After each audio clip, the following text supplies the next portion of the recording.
Okay, now this is lecture 14, Physics 112. Alright, so I'm going to talk about uniform electric field and electric potential. Alright, okay, so first of all, think about this little positive plate. So imagine there are positive charges on this plate. Then on the opposite side, then there are negative charges. And then there'll be a positive charge Q, and obviously it will move towards the negative plate. And the distance between them, let's say, is D. And so there's a voltage difference. This is plate A and this is plate B. So delta V is the final potential VB minus initial potential VA, and we can also write this delta V is equal to VB minus VA as negative delta V. I put a negative sign, so then I change the sign on that side, so that is VA minus VB. As we had said before, this plate VA the potential at plate A is higher than potential at plate B, so VA minus VB will be a positive quantity and we call it VAB. Alright, so we want to use this positive quantity to define other things. Now, in order to move this charge from here to here, plate A to plate B, the electric field E will have to do work. Because as we all know, positive electric field from positive charges going away from the positive charge and going towards the negative charge. So the work done, W, is force times distance, and since it's in there's no angle, it's moving in a straight line, then there is no cosine theta, because the general formula for work is F times D times cosine theta. But in our case, the motion of the object and the direction of the force is in the same direction. Force and displacement are in the same direction, so angle is 0, cosine 0 is 1. So the formula is W is equal to F times D. But the electric force F is equal to Q times the electric field E. So that W is QED. Now, we also know that for all conservative forces, then we can write W is equal to negative delta PE. That's what we talk about in the last chapter, or in the last lecture. And we know potential energy is negative Q delta V, right? Q is the charge, this charge, and so delta V is defined here. So in terms of VAB, what would it be? We know that negative delta V is equal to VAB, so then QVAB. So now we have two expressions for the work done to move this charge Q from here to here.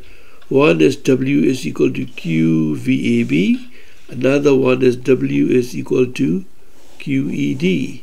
So obviously these two work must be the same, therefore we equate them. QED is equal to QVAB. So we see that Q and Q cancel out and we get VAB is equal to E times D, or E is equal to VAB by D. Okay, now if you remember, when we calculate E from this Coulomb-like formula KQ by R squared, the unit comes out in newtons per coulomb. The units of electric field is newtons per coulomb. Now, in this formula, E is equal to VAB by D. Since VAB is given in volts and D is in meter, the unit of E is also expressed as volt per meter. Alright? So obviously this is unit for electric field, and this is also unit for electric field. So actually 1 volt per meter is the same as 1 newtons per coulomb, right? So volt per meter and newtons per coulomb, they are same unit. Okay? Now I'm going to explain example 19.4. In 19.4, they said that dry air can sustain electric field E is equal to 3 times 10 to the power 6 volts per meter. Above that, then air becomes a conductor, and then you will see sparks flying. So what we want to know is, we have a parallel plate. One side has positive charge, the other side has negative charges. The distance between them is D is equal to 2.5 centimeters. Alright, so that means you have to multiply by 10 to the power negative 2 to get in meters.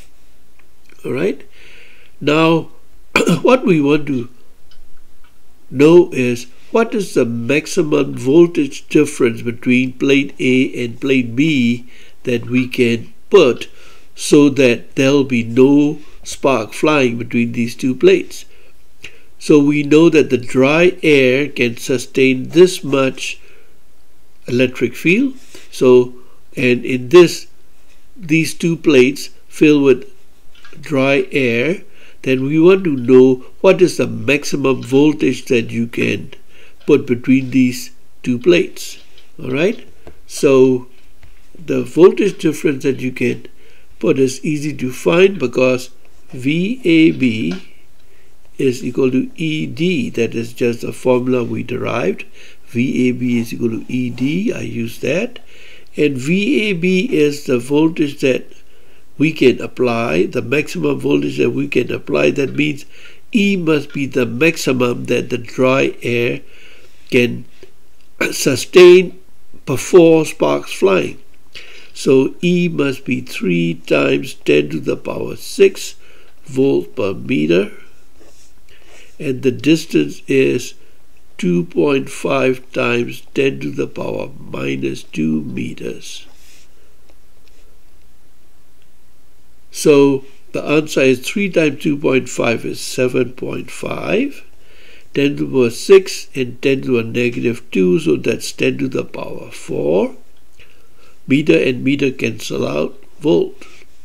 So the answer is VAB is equal to 7.5 times 10 to the power 4 volts. That will be the maximum voltage difference that you can apply between these two plates before dry air inside becomes a conductor. That means before sparks start to fly. Alright?